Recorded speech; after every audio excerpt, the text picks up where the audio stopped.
Here we see the document, the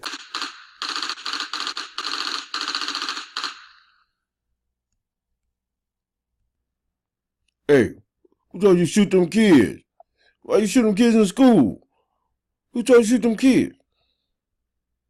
Voices told me to shoot up all the kids. Shoot, kill, the voices told.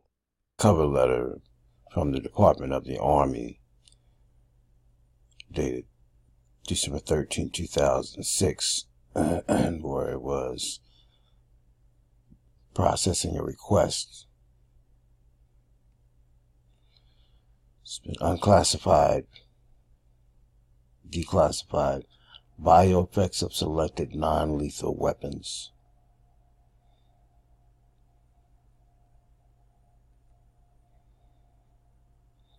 The study of electromagnetic fields and their influence on biological systems is increasing rapidly.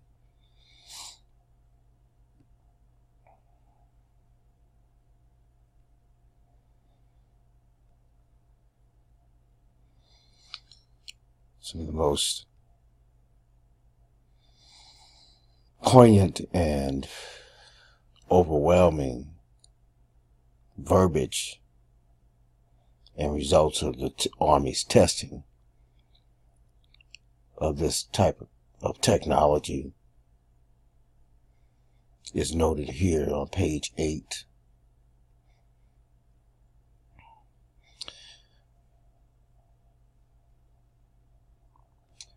Incapacitating effect, microwave hearing. Microwave hearing is a phenomenon described by human observers as the sensations of buzzing, ticking, hissing, or knocking sounds that originate within or immediately behind the head. There is no sound propagating through the air like normal sound. This technology is in its crudest form, could be used to distract individuals.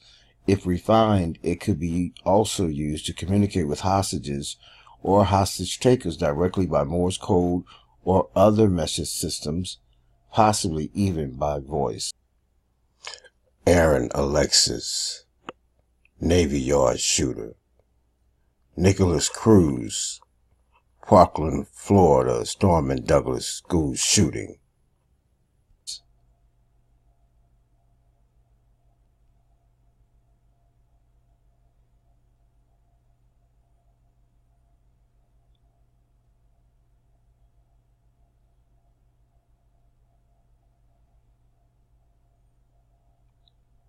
Back to page 9.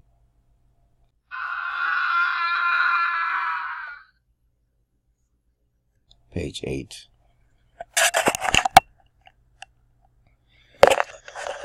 Possible influence on subjects.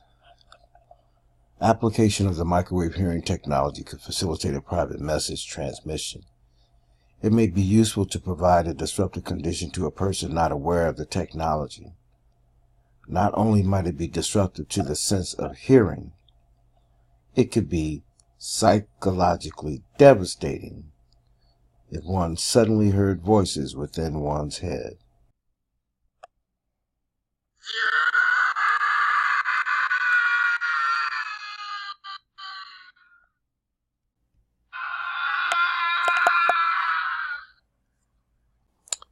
Gavin Long from Kansas City, Missouri, did the New Orleans police shooting. Myron May, former prosecuting attorney, did the Florida State University library shooting. This is the United States Army report on their testing of this technology. Not only might it be disruptive to the sense of hearing, it could be psychologically devastating if one suddenly heard voices within one's head.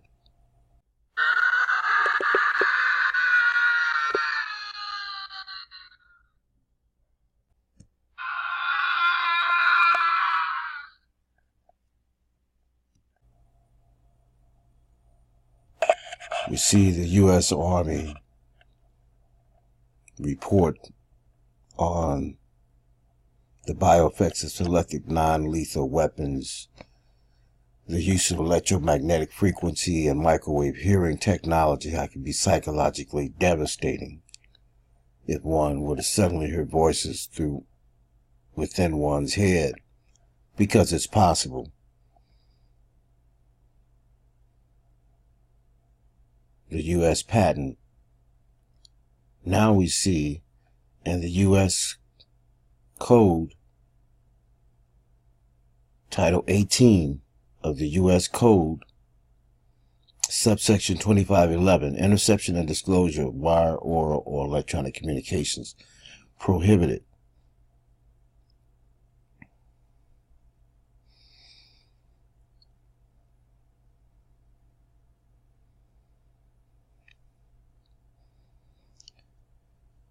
Interception and disclosure of wire, oral, or electronic communications prohibited, except as otherwise specifically provided in this chapter. Any person who intentionally intercepts, endeavors to intercept, or procures any other person to intercept or endeavor to intercept any wire, oral, or electronic communication. That's important. Or electronic communication.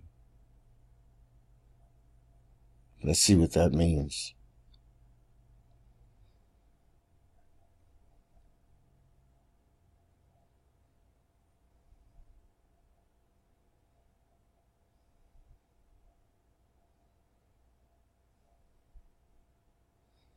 The definition as seen by the United States Code of Electronic Communication means any transfer of signs, signals, writing, images, sound, data, or intelligence of any nature transmitted in whole or in part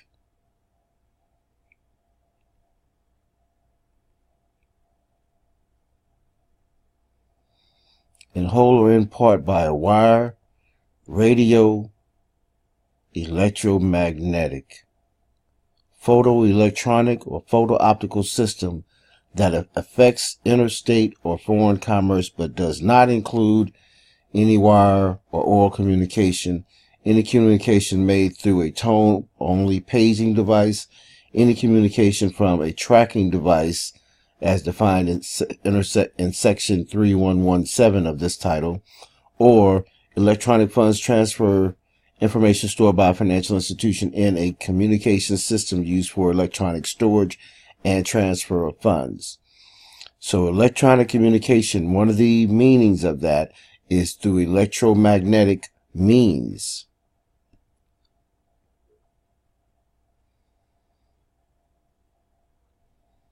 In electromagnetic fashion.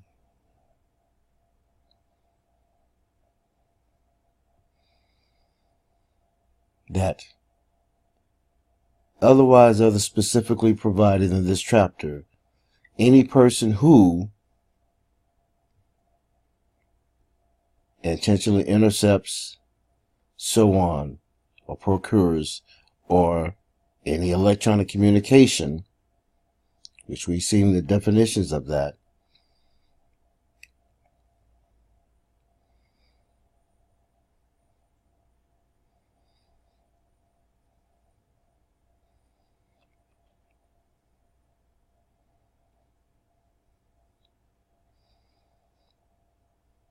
intentionally discloses and endeavors to disclose to any other person the contents of any wire or oral or electronic communication intercepted by means authorized by these sections,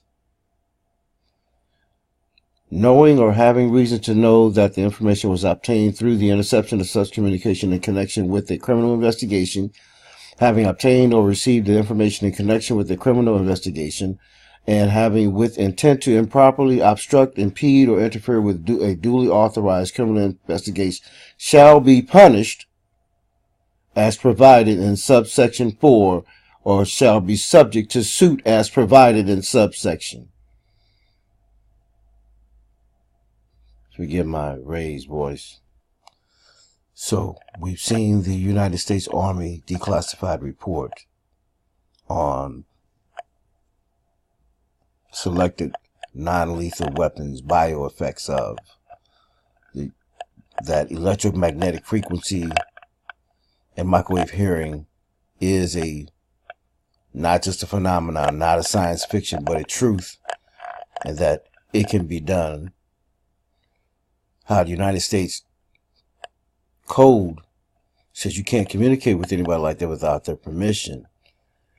I spoke a little bit out of turn before by mentioning the U.S. patents. Here are the U.S. patents that relate to electromagnetic frequency and the microwave hearing.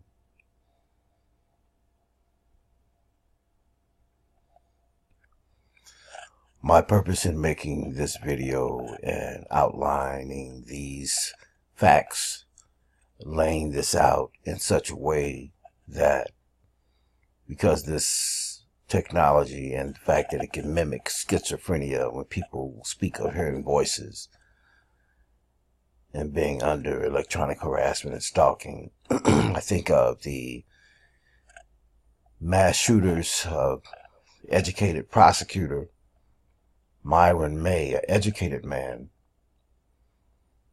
had got to his wits' end and couldn't take it anymore and resorted to lashing out in violence because it could be psychologically devastating for one to hear voices within one's head. How Aaron Alexis in the Navy Yard shooting spoke about extremely low frequency weaponry being used against him, about hearing voices through the wall, about seeking help. It's educated people, but with no help and no resolution, they resorted to,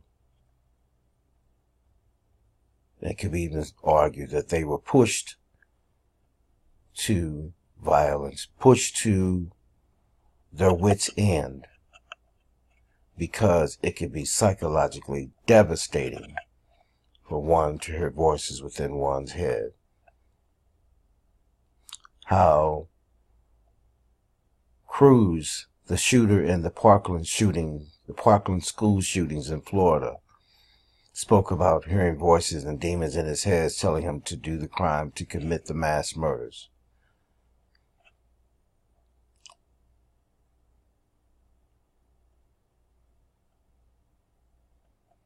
The Las Vegas shooter can go on and on and on.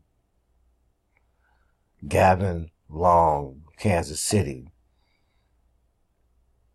who went and shot the police officers in New Orleans. The shooting of the police in Dallas. These people all spoke of being harassed and stalked by these voices, by this incessant, this constant barrage and berating of these voices and electronic harassment, 24 hours a day, controlling your dreams, speaking with you, talking with you, reading your mind, and actually being able to audibilize it so that it's heard to people within the same vicinity, which makes you become the target. All these things to show that this technology exists. U.S. patents that have been issued to it. United States Army writing a report and declassifying it. The United States Code recognizing that it's an actual form of communication and that it's illegal to do it without someone's consent, because you can do it without their consent. And here is precedent in Wichita, Kansas. James Walbert, with support from a Missouri state representative, sued and brought a case of a protection order against a former business partner that once the deal and the business went sour,